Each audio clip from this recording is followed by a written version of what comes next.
ये हम इन के कंटिन्यूड क्लास में हम लोग English classes for all India सैनिक स्कूल एंट्रेंस एग्जामिनेशन के लिए हम लोग पढ़ रहे हैं जो सिलेबस इंग्लिश का, जिसमें हम प्रीपोजिशन पढ़ रहे हैं। प्रीपोजिशन में हम पहले क्लास में इन पढ़े हैं, दूसरा अब इनके कंटिन्यूड क्लास में जो 9वां नंबर प्रयोग है, 8 प्रयोग हम लोग पहले क्लास में पढ़ चुके हैं।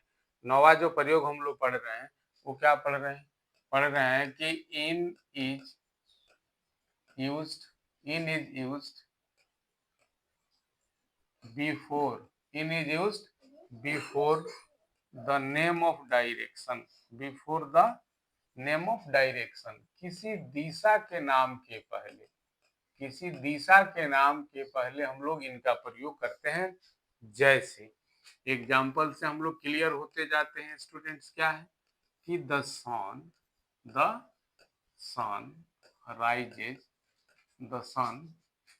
Rises in the east. सूरज कहाँ उगते हैं बेटा? पूरब में उगते हैं बाबू, ठीक है। अब देखिए द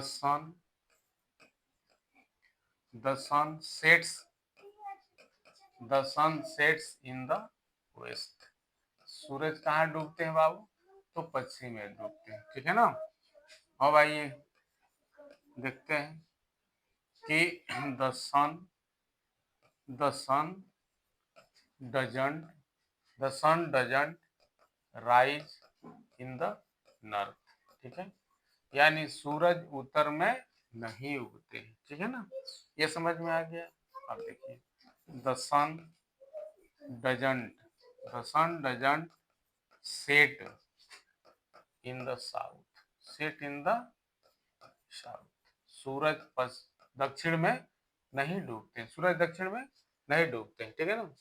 अब आइए हम 10वां नंबर प्रयोग पढ़ रहे हैं। क्या कि in is used before the name of month, यानी महीना के नाम के पहले। Name of months and week आप कह सकते हो। वीक के मतलब नेम ऑफ वीक नहीं होता है, name of days of week होता है स्टूडेंट, ठीक है ना। तो आइए हम लोग देखते हैं एग्जाम्पल से। क्या देखते हैं एग्जाम्पल में? एग्जाम्पल में यह है कि they will come to home in January. वे लोग जनवरी में घर आएंगे, ठीक है ना। अब देखिए सी रिच्ड कोलकाता। रिच में नो प्रीपोजिशन। सी रिच्ड कोलकाता इन February 2023। वो फरवरी 2023 में कलकत्ता पहुंची, ठीक है ना। अब देखिए पवन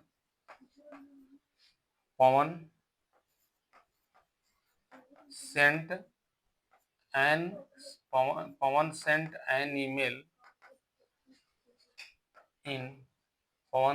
एन ईमेल इन दिसंबर 2004। यानी पवन दिसंबर 2004 में ईमेल भेजा, ठीक है ना। अब देखिए he talked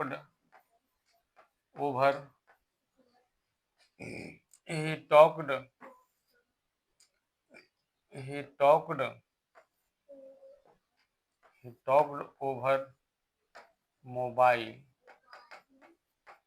to me in March 2005। उन्होंने 2005 में मुझसे मोबाइल पर बात की, ठीक है ना। ये हो गया स्टूडेंट्स। आइए हम लोग अब नेक्स्ट पेज 11वां हम लोग नेक्स्ट यूज इसका 11वां जो हम लोग पढ़ रहे हैं वो नेक्स्ट हमारा 11 नंबर जो यूज है कि in is used with com.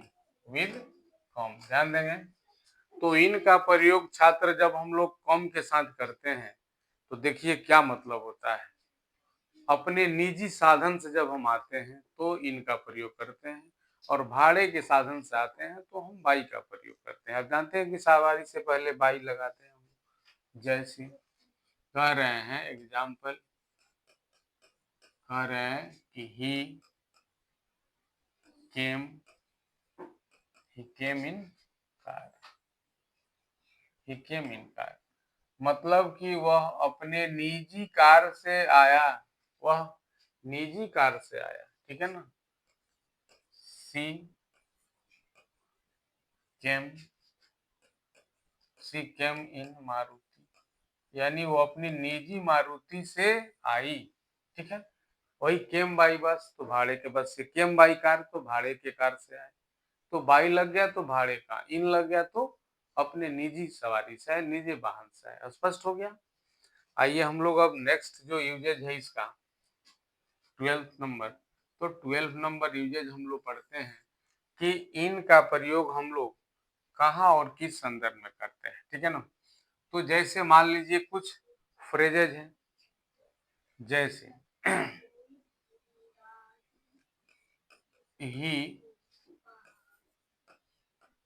he can't speak, he can't speak in front of me, in front of me, ठीक है ना, कि वह मेरे सामने नहीं बोल सकता है, वह मेरे सामने बोल नहीं सकता है, ठीक है ना। he can't speak before me, in front of me, he can't speak in front of me, मतलब वो मेरे सामने नहीं बोल सकता है, ठीक है। दूसरा इसका यूजेज आप देख लीजिए, फॉलोइंग यूजेज है। आइए अब मैं आपको बता दूं कि नोट में 13 नंबर से यूजेज हम लोग पढ़ते चलेंगे कि in is used, in is used with following words, with following words in multiple references, in multiple references। तो कह रहा है कि इनका प्रयोग हम लोग निम्नलिखित शब्दों में कई एक संदर्भ में हम लोग करते हैं, ठीक है। अब देखिए एग्जाम्पल आप देखते चलिए, ठीक है ना। क्या एग्जाम्पल्स हमारा कह रहा है कि there is a temple, there is a temple in my village, कह रहा है कि मेरे गांव में एक मंदिर है, मेरे गांव में एक मंदिर है, तो यहाँ इन का प्रयोग कर दिए। जब कोई वस्तु में हो इनका प्रयोग कर देते हैं, है ना। अब देखिए कह रहा है कि he he he received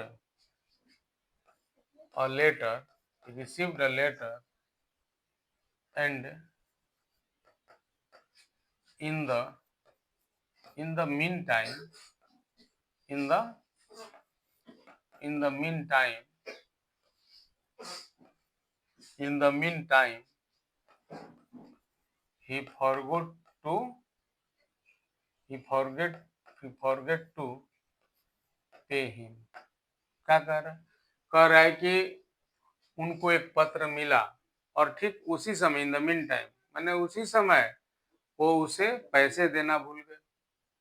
उसको पत्र मिला, डाकिया पत्र लेकर आया, ज्वाइनिंग लेटर था या कोई खुशखबरी थी, तो उसको पैसा देना भूल गए, ठीक है ना। उसी समय, इन द मीन टाइम, उसी समय, ठीक है ना। अब देखिए, अब कुछ मान लीजिए कि जीवन के अवस्था को बतलाता है। जैसे मान लीजिए एग्जाम्पल कि Mahatma Gandhi, Mahatma Gandhi, Mahatma Gandhi never, Mahatma Gandhi never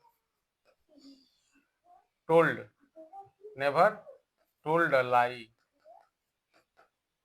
in his childhood, in his childhood. Mahatma Gandhi अपने बचपन में कभी झूठ नहीं बोले थे। इन हिज चाइल्डहुड मैंने क्या बता रहा है, कि उनकी अवस्था बता रही है, ठीक है ना।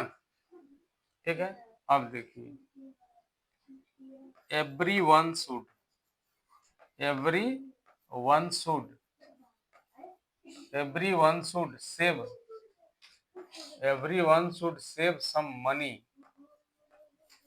Save some money, everyone should save some money in his old age, in his old age, है ना। यानी अपनी बुढ़ापा के लिए, अपनी बुढ़ापा के लिए क्या करना चाहिए, पैसे बचाना चाहिए, ठीक है ना। Everyone should save some money in his old age, ठीक है ना। मैंने बुढ़ापा में हमें कुछ पैसे बचाना चाहिए, हर आदमी को बुढ़ापा में पैसे बचाना चाहिए और बुढ़ापा के लिए, ठीक है।